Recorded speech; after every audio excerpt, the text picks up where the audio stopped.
بدل ما ترموا غطيان البرطمانات، تعالوا شوفوا انا عملت بيهم ايه. فكرة سهلة وبسيطة وهتخليكم تجربوها على طول.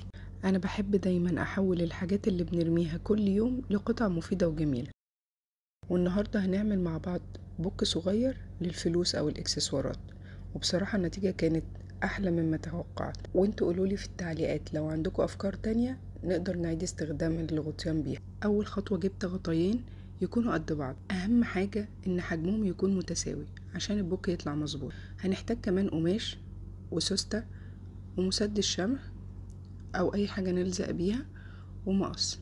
قولولي انتوا بتحبوا القماش السادة ولا المنقوش؟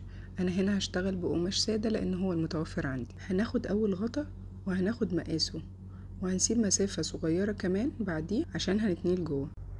هنا انا خلصت الغطا الاول وهبدأ في التاني. بدأت الزق القماش على الغطا بمسدس الشمع، ولو عندك اي نوع قوي هيمشي. الافضل نشتغل بالراحة ونتأكد ان القماش مفرود مش متني. الخطوة دي بتفرق جدا في الشكل النهائي. احنا كده غلفنا الغطايين من بره، باقي ان احنا نغطي الشكل الداخلي جوه. بعد كده هنقص دايرتين صغيرين علشان نغطي بيهم جنب الداخلي للغطا. زي ما احنا شايفين بنقص الدايرتين وهنلزقهم بمسدس الشمع.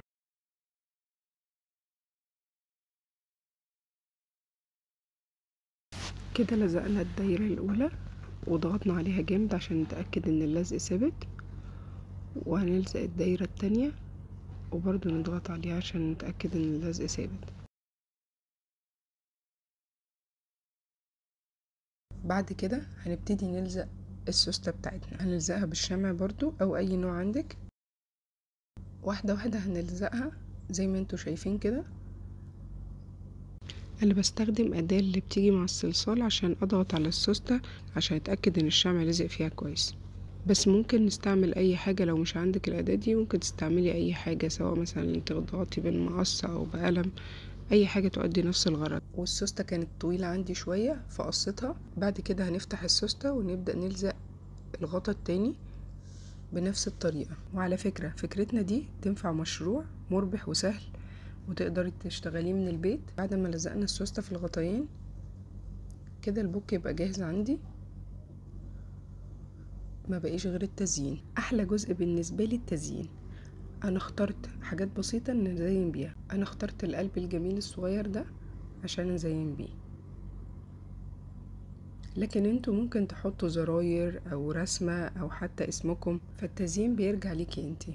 وعلقت كمان ميدالية جميلة عملتها من الخرز والحروف باسم اللي هياخدها، وبكده يكون عندنا بوك صغير وجميل من غير ما نشتري حاجة جديدة. جربوها وقولولي النتيجة. لو عجبتكم الفكرة ما تنسوش تدعموني بلايك وتشتركوا في القناة عشان يوصلكوا كل الافكار الجديدة اللي بتحول الحاجات البسيطة لحاجات جميلة.